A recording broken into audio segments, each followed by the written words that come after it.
Coming up, we're going to get the perspective of traveling to Universal Orlando right now, but not from a local's perspective. That's right. We are getting the perspective of someone who's not living in Florida, traveling out of state to get to Universal. So we have that coming up from my house in Orlando, Florida. This is the Universal edition of the Dis Unplugged.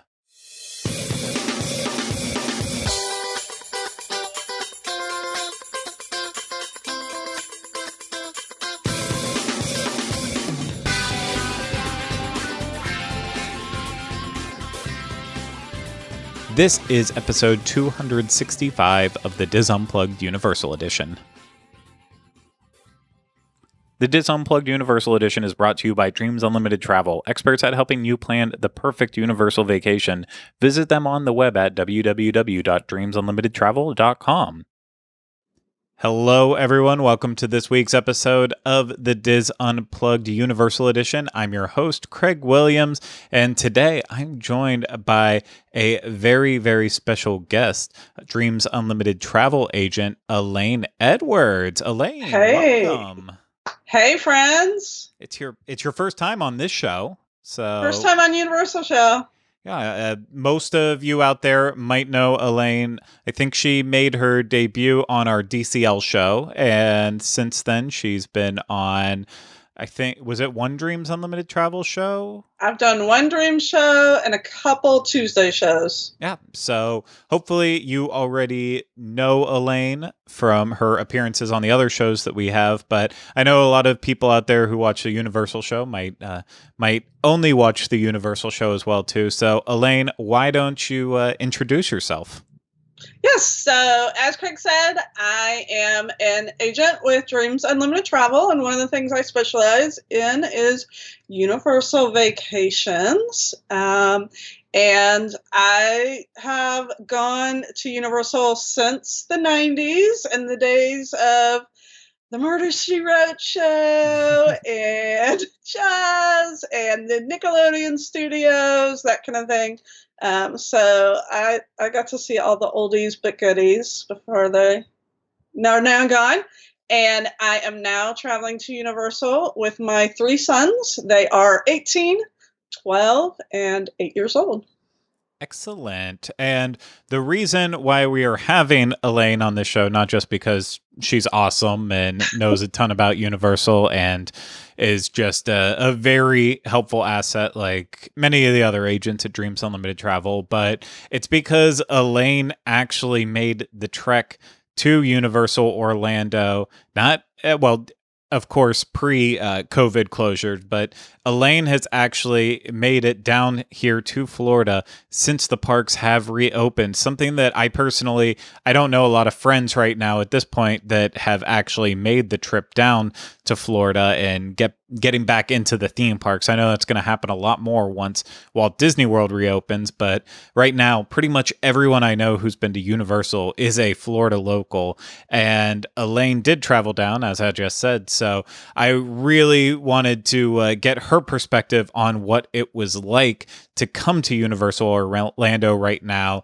as an out-of-state visitor. So because I know it's much different than the experience of being an annual pass holder, a local, and just showing up to the parks. And so I hope maybe this will be helpful to people out there right now who are on the fence about whether or not they want to travel to Orlando, with spiking coronavirus numbers and such. I know a lot of people are nervous, but maybe you'll hear something that Elaine has to say that will help make that decision for you. So I'm not going to waste any more time on this talking about Elaine coming to Orlando. I'm just going to jump into the conversation with her right now. So, and before we get started with how she got here and what the experience was like, I think we have to start with the first question in all of this. And Elaine, why did you choose to come to Universal Orlando right now while coronavirus pandemic is still happening? Well, there's kind of multiple reasons why I decided to come down, and I think probably a lot of people think I'm crazy for doing it, but there was multiple reasons. The first one is we actually did have a Disney World vacation scheduled for this June, and it got canceled, obviously. And so that kind of bummed us out a little bit. And the second thing was that, we've been in the house for 3 months now, and my kids have not left the house, and it was kind of starting to wear down on them that we kind of needed something to just break the monotony of looking at each other all day. And I'd been watching the opening of Universal when they opened to the public on June 5th. I'd been watching just all of their safety measures and everything that they were doing within their reopening. They have several safety measures in place. I was really liking everything that I was seeing. I talked to several people that worked at Universal and asked them questions about what they were doing and that kind of thing. And I really, really, really liked what I was seeing. I have many clients that are actually traveling to Universal this month and next month. And so I needed to get a lot of information to make sure that they were going to be safe on their travels. And I just really liked everything that I was seeing coming out of Universal. I was very confident in it. And then they reopened. And I saw that there was very, very low crowds. And I know that you and Rhino experienced during like the pass holder previews and that kind of thing, that it was somewhat crowded on those days. But then once it reopened to the public, it just really dropped off. And it was very, very low crowds. I had a personal client and friend that happened to be there. They arrived on June 7th, and it was just their pictures. It was empty. There was just nobody there. And I thought, this is kind of a once-in-a-lifetime opportunity to be able to experience the parks very, very empty, especially when you're talking about the Wizarding World of Harry Potter areas, because those are always so crowded, especially because some of them are very tight and they just feel crowded. So I thought, okay, this is a really great opportunity. And the main thing was that, how can I expect my clients to feel safe traveling if I'm not willing to do it myself? This was a big, big thing, is that I need to experience it for myself. One, so that I can advise them properly, but two, so that I can say, look, it's great. I've experienced it. Everything is wonderful. Go ahead, feel confident taking your trip. And I know that it is a very, very, very personal decision on whether to travel right now or not travel right now. And so I'm hoping that this show will at least show you my accounts and my opinion and what I experienced, and hopefully it'll help you make that decision. Very, very good. So that is all we need to know going into this now. So I've said multiple times that you are not from Florida. I don't remember if you said when you gave your introduction, because of course that's been 5 minutes and already falls out of my brain. I don't even know if you want to share that information. You don't have to, but basically with where you live, you're in the type of distance away that you could either technically drive. It would be a long drive, or it would be a very long drive if we were to drive, or we could fly. We do typically fly when we come down to Florida, because I would go crazy if I had to drive for 16 hours. It's just not my idea of a great time on how I want to spend my vacation. So we do choose to fly. And that probably, honestly, that was very hard. I know a lot of people that normally fly to their vacations are now considering driving this year, so they have a little bit more control and personal space as they travel. We did go ahead and fly, and I will say probably the flight was the biggest time that I felt uncomfortable, because the airline that I went on was completely full, both down and coming back. They were not doing like the every other row thing or limiting capacity or anything like that. So they were completely full flights. And while they handed out masks, they did hand out, or they had, let me rephrase that, they had available, if you asked them for it, a package that had a mask, gloves, and wipes, so you could wipe down your tray tables and that kind of thing. But they did not make anybody take it. And they also did not require that people wore masks on the flight. My family chose to, but both down and back, the people in front of me were not wearing masks. So that's the only time that I felt a little kind of like, okay, I'm kind of nervous right now. It was the flights. And then we did take Uber going from, actually, I think it was actually Lyft both times now that I think about it, going from the airport to our Universal Hotel. And so we wore masks in the car, and our driver wore masks both ways as well. Okay. So that's that's I think a lot of people have that same fear with airlines. I know a lot of airlines are making masks mandatory now, which is a great thing, and but you always have to be prepared for people Right. not following the rules with anything. So, which hotel did you stay at? So we chose to stay at Cabana Bay this time. Nice. And there's several things that kind of factored into why we decided to stay there. I tend to lead more towards the premier hotels, which is Portofino, Hard Rock, and Royal Pacific, simply because you get that unlimited express pass for free included with your stay, and that holds so much value.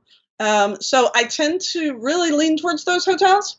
However, because the crowds were so low, I decided that maybe we wouldn't actually need Express Pass. I'd been watching wait times. They had been very minimal. Most wait times had been under 30 minutes, if not 10 minutes for most of the rides. So I decided, maybe we don't need Express Pass. If we get there and it happens to be busy, we can always buy it on site.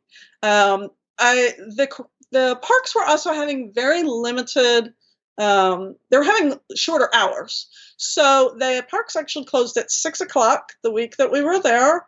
And just to back up, just so everyone kind of knows when we went. So the parks opened up to the public on June 5th. And then they had a week of opening. And then we arrived on June 12th. So we were there during their second full week of opening. And so because they were having limited hours and they were closing at 6 o'clock every night, I wanted to be able to go back to the hotel and have activities, entertainment, that kind of thing for the kids. Yeah. And I felt like Cabana Bay was a good opportunity to do that because they have a great food court where they have the screen with the old commercials and shows and that kind of thing playing in front of you. They have a bowling alley on site. They have they actually have two great pools. They have a lazy river, and we could walk to Volcano Bay. So I was leaning towards Cabana Bay. I left it up to my kids. I said, where do you want to stay? They said Cabana Bay as well. So that's where we went. Yeah, and we're going to have to wait a moment to find out if you needed those express passes. I have a feeling the answer was not, but that's the only thing I haven't done with Universal right now at this point. I haven't stayed at a hotel on site. I'm not quite there yet. I'm gonna do it soon. I'll go for a night or two and really get the feeling of it. But how did you feel about the safety procedures that were in place going to the Universal hotels? I know they're pretty strict with the, having to get your temperature checked when you go inside the hotel, and you have your wristband that shows that you've been checked for the day. But and then of course enhanced cleaning procedures in the rooms and such. But how did it all feel to you? Yeah, so when we arrived, we were immediately met by a security guard. He was wearing a full shield face mask on, and he took our temperatures. It is a no-touch, just like temperature gun. And so he took our temperatures. We were okay to go, and he gave us all wristbands. The wristband is good for the whole day. So when you are leaving your hotel to go to the parks, you can stop by. They actually have security guards at different entrances. So they had one at the front door in the lobby, and then they had one as you were exiting to go to the bus stops. Mm-hmm. And they would check your temperature, give you the wristband, and then when you arrived to the City Walk entrance, you could just flash your wristband and walk right on by. They are not doing cleaning inside the rooms while you are checked in. You can ask if you need any additional, like we needed additional shampoo. We were able to get that. If you need towels, you can get that. If you need trash service, you can call and ask for that. But they are not cleaning the rooms while you're inside them. And once you check out, that room is then left empty. They have said for 24 to 48 hours. and then it gets deep cleaned before they allow the next guest to check into that room. And the remote was wrapped in a plastic bag as well. So it felt safe overall, in your opinion? Yes. Okay. Yeah, I did not feel uncomfortable with the hotel. Even the check-in desk, they had the plexiglass in front of each of the team members, and the line to get to check-in was socially distanced with the markers on the floor as well.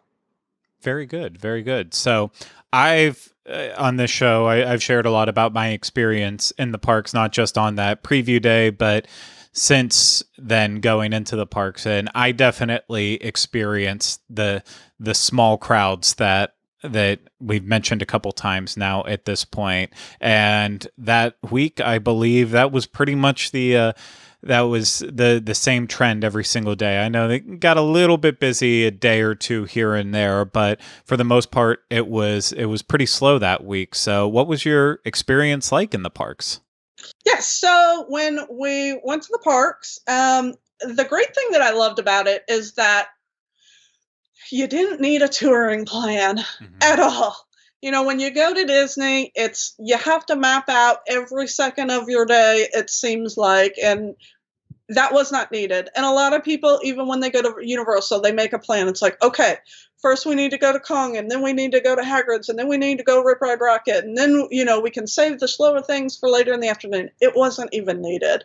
So we were actually able to, instead of crisscrossing the parks and going back and forth between Universal and Islands of Adventure, we were actually able to walk around, and when we came to an attraction, go on the attraction and then walk to the next one. It was amazing. So we spent one day, the first day that we arrived, we spent that day in Universal Studios, and we did everything we wanted to do, minus the Wizarding World.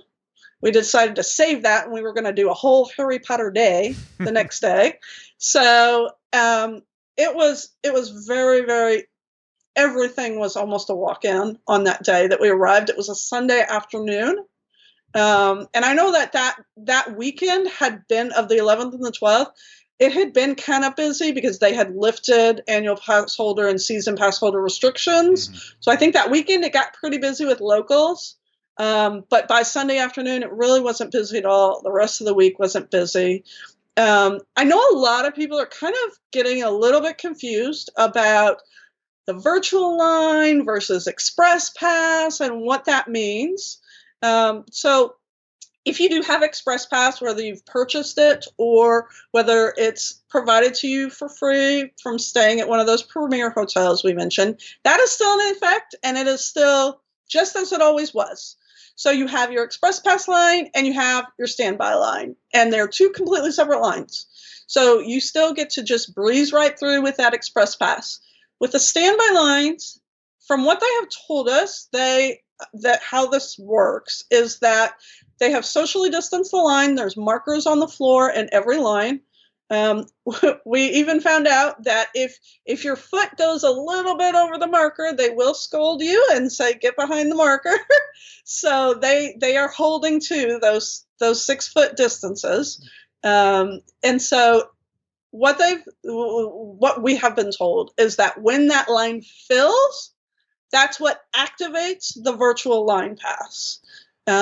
While we were there, the only virtual line passes that I ever saw active were Hagrid's, of course, because that one is only virtual line right now, and then Jimmy Fallon and Fast and Furious. And those were just, you didn't even need the virtual line. You could just walk right on. I think they just had those active. But I never, in any of the time that we were there, saw anything else activate a virtual line like I did that first week of opening when they had like pass holder previews, and that it was very busy and a lot more virtual lines were activated during that time.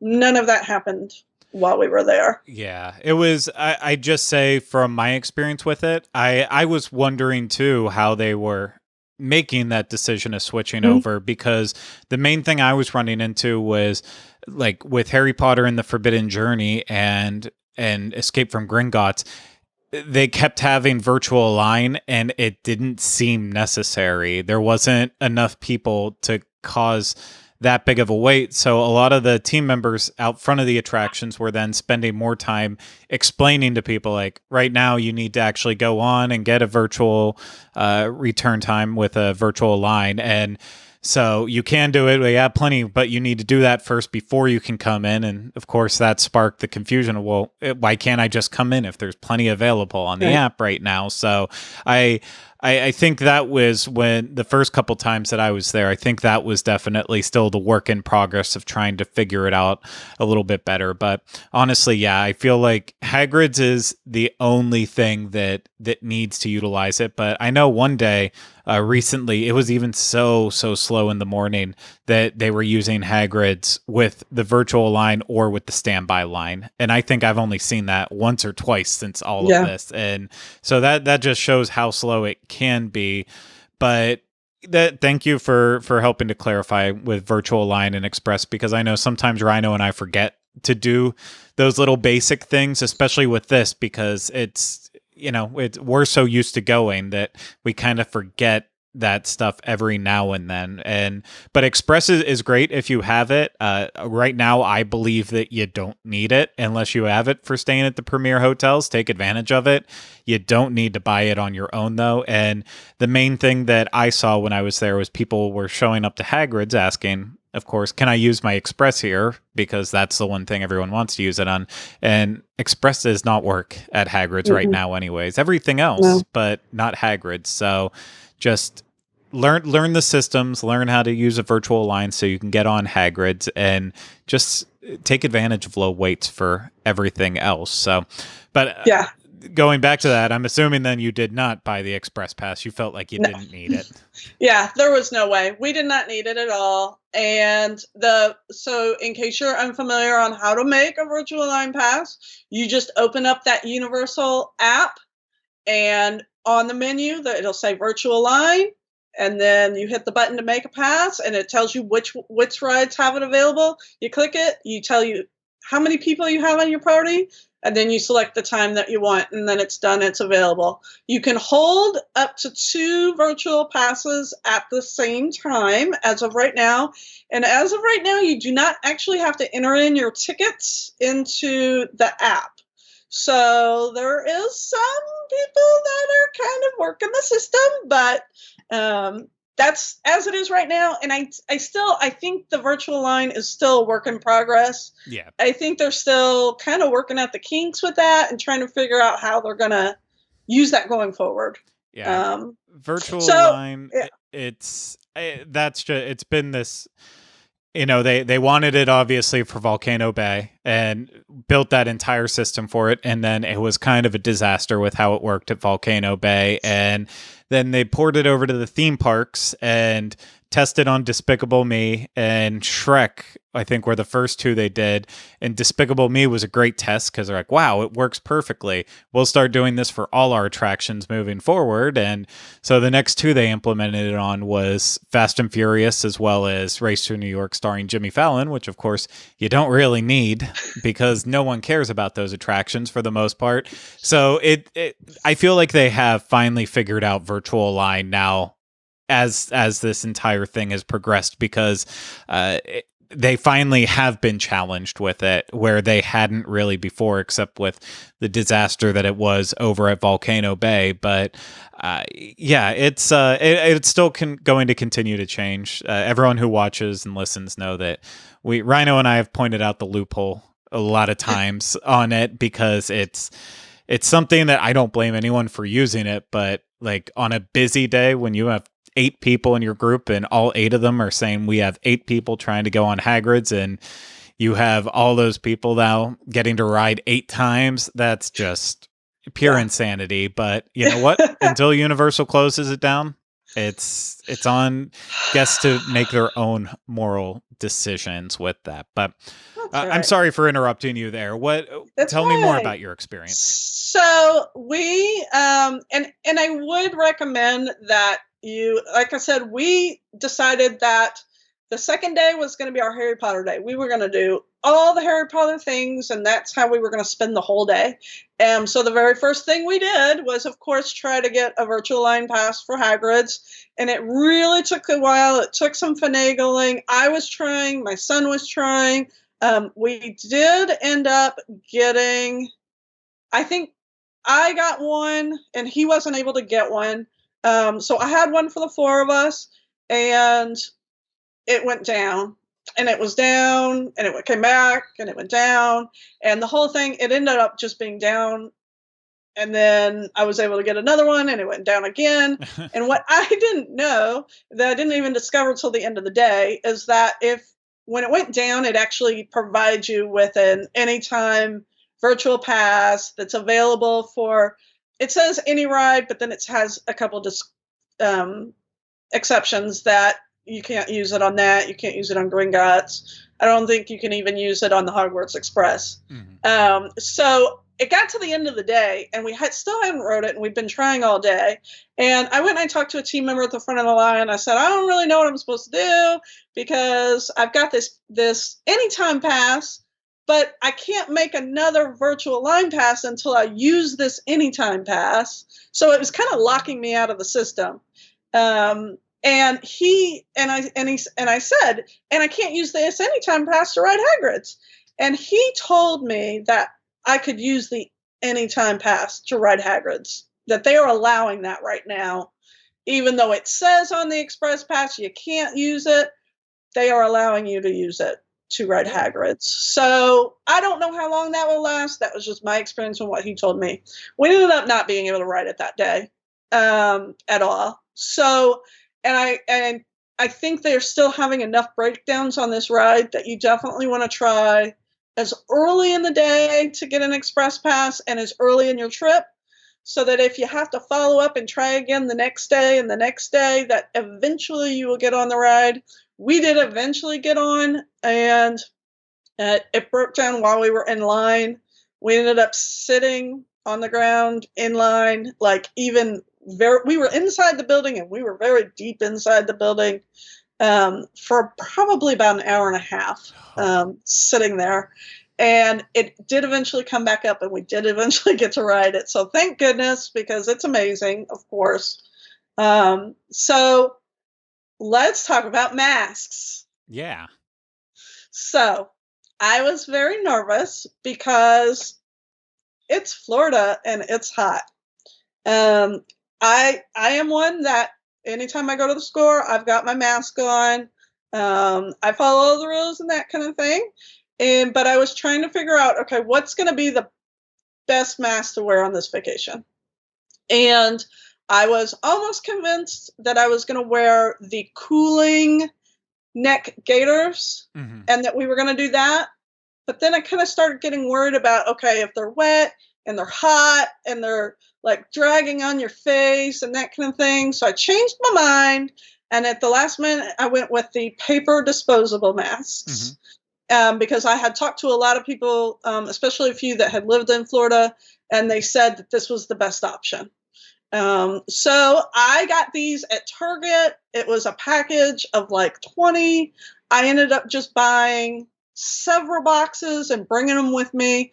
And each day I just put a bag of these in my backpack, because I could hand them all out. And if they got wet or they got dirty or if they got yucky, they could be thrown away. If we lost them on a ride, they didn't matter. Nobody was mad. And these even have the like nose bendies in them. So they're very nice. And they worked out fantastic for us. I was especially worried because my kids, they complain about everything. And I'm like, they're going to be complaining about wearing a mask the whole time.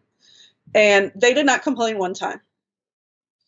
And I was very surprised by that. But they did not once say anything. They didn't complain when I said, here, put this on. Never once talked back about it. Nothing. My middle child, who is 12, he has some sensory issues, especially a lot with like clothing and that kind of thing. And I thought, oh, he's never going to wear this. And he never once complained. So I think if you let your kids know that we're going here, this is the rule, this is what we're going to do, like, we can wear the mask and go to the park, or we can stay home. Like, this is your choices. And I think my kids understood that. So they went along with it, and they never complained. You do have to wear them at all times that you are in public spaces. So if you're walking around your hotel, you need to have it on. If you're walking around City Walk, you need to have it on. If you're in the parks, you have it on. If you're on the rides, you have it on. If you're on a ride that you get wet, then they do allow you to take it off during that time. And while you're at Volcano Bay, they want you to wear it while you're coming in and wear it while you're going out, but you do not have to wear it while you are in any of the rides or any of the pools at Volcano Bay. Exactly. So that's the masks. So did you go to Volcano Bay? I mean, I'm assuming you did because you picked Cabana Bay because of it being right beside of it. Yes, so we went to Volcano Bay, and we actually spent a whole day there, and we did not use the Tapu Tapu one time. Good. So that tells you how little the crowds were, that we did not one time have to use the Tapu Tapu, which is your virtual line pass for Volcano Bay. It looks kind of like a rubber wristwatch. They give one to everybody when you come in the door. And if you decide you want to go on a slide, you tap that. And when it's your turn to ride, then that gives you a little vibration jiggle, and it says ride now. It also keeps track, and it tells you how long your countdown is, that kind of thing. But every single slide was ride now. So we did not use it at all.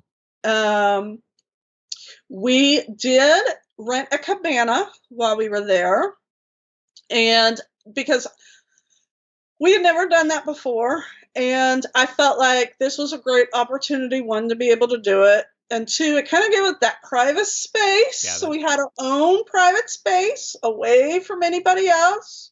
We were able to eat our lunch there. They provide you with a lovely fruit basket. We were able to order lunch. They went and got it. They brought it to us. They provide towels, bottled water, a refrigerator. There's a safe there. It's shaded. It has a fan. Like, it was fantastic. I do not regret that decision at all. That's something I didn't even think about, that a cabana would be a perfect thing right now for people who might still want to try out Volcano Bay, but are worried about the idea of everyone walking around without wearing masks, because that is the reality. I know they even say, like, you should wear them going back and forth between slides, but no one is following that at all. That's just the reality of it. But with a cabana, at least if you want to sit out and still have that extra beach experience, at least you can do so in a much more private area. So that's a good thought with that. Yeah. Talk to me about dining while you were there. You had to eat there because you don't have the luxury of being a local and just saying, okay, I'll stop at McDonald's on the way home or something. But how did you feel about their protocols with the dining at Universal? Yeah. So we had to eat, and as I said, I have 3 boys, and they eat a lot. So there's no getting by on popcorn. It is, we must have 3 meals a day and snacks in between every meal. So it's, so the verbiage that Universal is putting out is that all restaurants are open. And that's what we keep getting from our sales representatives, that kind of thing. But there's some asterisks with that a lot of the snack stands and bakeries and that kind of thing, they were not open. So while the restaurants were maybe open, not all of the locations to buy food are open. Mm-hmm. They are reducing capacity in the restaurants. So mobile ordering, and our experience with quick service mobile ordering, was probably the worst part of the vacation, honestly, because especially, so there was 2 quick service locations that were inside of the parks that they won't let you actually complete your mobile order, or they won't start processing it and cooking it until you're seated at a table. Mm-hmm.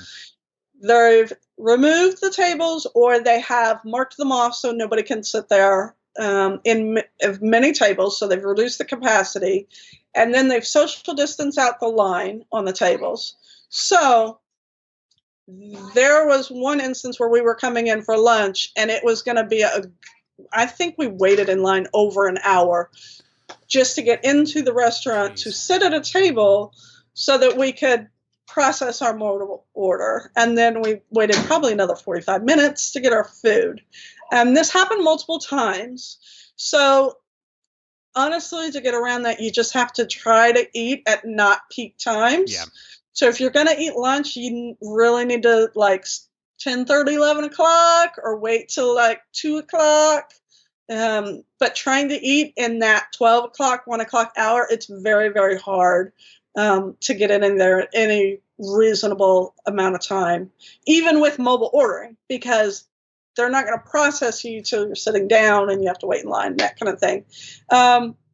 With the sit-down restaurant, there's no character dining going on right now.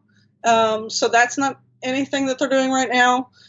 We did go to a sit-down at Hard Rock. That was my kid's request. So I did actually make a reservation using the Open Table app. Pretty much had my, anytime we wanted to. It was funny. I actually made reservations, and then we didn't go the first night. So I made reservations the second night. We didn't go that night. I made reservations the third night. We finally went. Excuse me. So it wasn't a problem at this time to get reservations there. So we went in. We had masks while we were in line. They gave us hand sanitizer. Oh, that's something I didn't even talk about. Before you get on every ride, they will give you hand sanitizer, every single ride. And then it's available when you get off as well. But sometimes you got to kind of look for it. And then each of the rides, they are spacing everybody out. So it's one blank row in between you and the next family and that kind of thing. So back to that. Okay, so they gave us hand sanitizer. They had every other table available at Hard Rock. We sat down. They provided each of us with a baggie, our own individual baggie, to take our masks off and put them inside the baggie. And then it was per normal. It was very fast. We did not have to wait very long. The drinks, they brought out a fresh drink and a fresh cup every time. They didn't do any refilling or anything like that. And that was pretty much it. Other than that, it was very normal. They did have people running around in they had some kind of slogan on their shirt that they were the cleaning squad of some kind of something. I can't remember what it was, but it was some clever something on their shirt. And they were cleaning the tables very thorough, and they had one way in and one way out to their, all of their stations and that kind of thing. So it was good. That was a good experience. Like I said, it's just the mobile ordering's kind of hard, and there's not a lot of snack stands open or anything like that. So mobile ordering is the worst right now. And I think based on how you talked about the crowd levels during your experience there, I'd kind of get the idea that your favorite thing right now about visiting Universal was the crowd levels, but was there any other things that stuck out to you is really great right now during this time? That was the big thing, was the crowd levels is what really made the trip. And one of the things that we want to touch on a little bit is shopping. And the best part was going through the Wanda experience at Ollivanders, because the way that they're doing this is they have it. We did it in Hogsmeade. And so you had to go back around to the very back, and they had a team member there, and they would take your name and how many people are in your party, and they would give you a time. So you had an appointment that you didn't have to make in advance. You just went there and you made it. They said, come back at this time. So we went back, and it's only you and your group in the room. which is kind of awesome because your kid is going to get picked. So it's not you and 10 other families and your kid doesn't get picked and then they're upset and it's like, oh, what do you think? It's, your kid is going to pick. And they even asked at the time you make the appointment, they said, who's going to do it?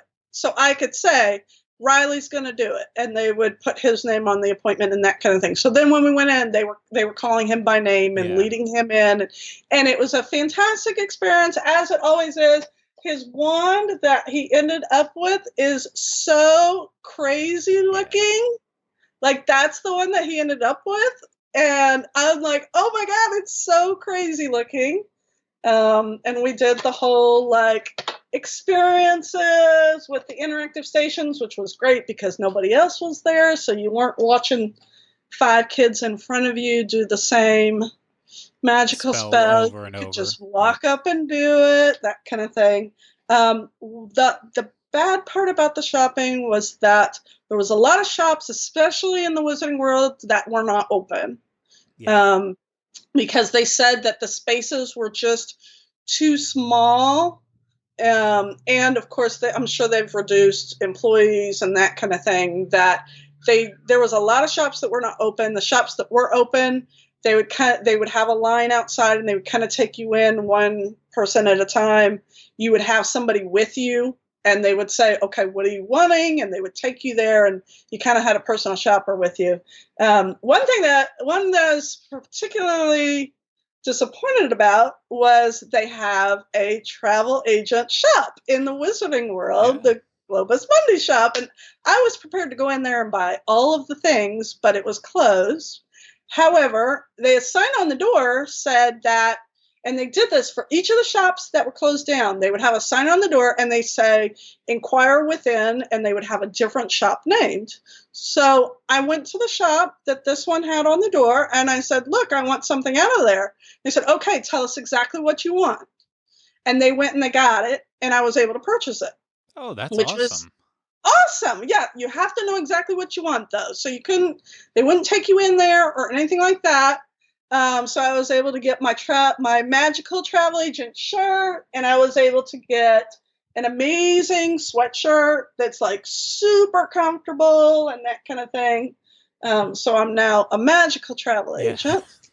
So that's really cool. Yeah, I haven't had anyone tell me that they were able to do that in the Wizarding World. So, and I didn't pay enough attention to the signs, honestly. So yeah. So each of the shops that are closed will say, inquire within this shop. And, I wouldn't have asked if they were busy or that kind of thing, but it's kind of like, we went in there, we're the only ones there. I said, so is there any way to get stuff out? And they said, tell us exactly what you want and we'll go get it for you. And it was great. Yeah. Like you said, you do have to know what you want, but if you have that, that's definitely a way to make your vacation extra magical right now. So with everything else happening, the fact that they're going into shops that are closed and helping out their guests, that's really taking it to the next level. But is there anything else you had to share? Anything that your clients need to know? Yeah. So one important thing to know is about photos. So, they will no longer, we do this at Universal and at Disney. We go up to photo opportunities. You might hand the team member your phone. You get your family photo taken, that kind of thing. They're not going to do that during this time because, again, that's just cross germs. So if you want those family photos, you have to buy their photo package, or it's going to be a situation where, like me, all of our photos are either photos of my kids or photos of me. There's none of us with the 4 of us together because we did not purchase the photo package. And so somebody had to take those photos. Yeah. So that's something to think about. If that's important to you, you'll want to purchase those photos. We were told during our Universal reopening training that they would have company phones that they could take pictures and then airdrop them to you. I never saw anybody that was doing that. Nobody ever offered me that. So I would just go with the photo package if that's what you're wanting to do, because I never saw any proof that was actually happening. Yeah. So to kind of wrap it all up, I asked my kids, like, what did you think about this experience? And how, was this a horrible vacation? Like, what do you think about this? And honestly, they're like, this is no big deal. This is no big deal. I said, did wearing a mask ruin your vacation? No, it's no big deal. I asked my 18-year-old son, I said, what did you think? And he's like, this was really cool, because he said it was a once in a lifetime opportunity, because visiting a theme park during a global pandemic, one, is going to give you so many memories. Two, there's nobody there. So it was awesome for us. In my mind, this was a complete success. I do not regret doing it. Like I said at the beginning, it's a completely personal decision for you and what you feel comfortable with. But for me, this was the right thing for us at this time. So I'm happy to hear that. And so if anyone else out there wants to go to Universal right now, they want to book a vacation, of course, we recommend using dreamsunlimitedtravel.com. I believe Elaine would definitely hope that people would use that. And if you want to book a Universal vacation or any Disney vacation that Elaine can book, Elaine, how can anyone get in touch with you to do so? The easiest way is just email me directly. It is Elaine, ELAINE, at dreamsunlimitedtravel.com. Excellent. Well, Elaine, thank you so much once again for taking the time to sit down and chat with me about your experience at Universal. I really appreciate it. And I know this will be the first of many times I'm sure that we'll have you on again in the future. Awesome. I believe that wraps us up for this episode. So I want to say thank you again to Elaine, even though she's not here anymore, and say thank you to everyone out there for listening and watching. And of course, if you have any extra information that you might need, especially in terms of the booking process right now, Elaine will be able to help you with that if you just reach out to her, Elaine at dreamsunlimitedtravel.com. But if you need any more information about this show, of course, you can always go to disunplug.com. That's the home of the show notes page for this show and all the others on the Dis Unplugged podcast network. You can get links to everything you need there, including our social media pages and more. If you're watching this on YouTube, please make sure you're subscribed to us on YouTube and hit that bell button so you get notified when we have new videos, and then hit the thumbs up and leave us comments and questions down below. And if you're listening to this on Apple Podcasts, Google Play, Spotify, or Stitcher, please subscribe if you can, and then leave us positive ratings and reviews where possible. So thank you so much, everyone out there, once again, for listening and watching. We hope you enjoyed it. We'll see you again next week with another episode of the Dis Unplugged Universal Edition. But until then, remember, we still haven't changed the name.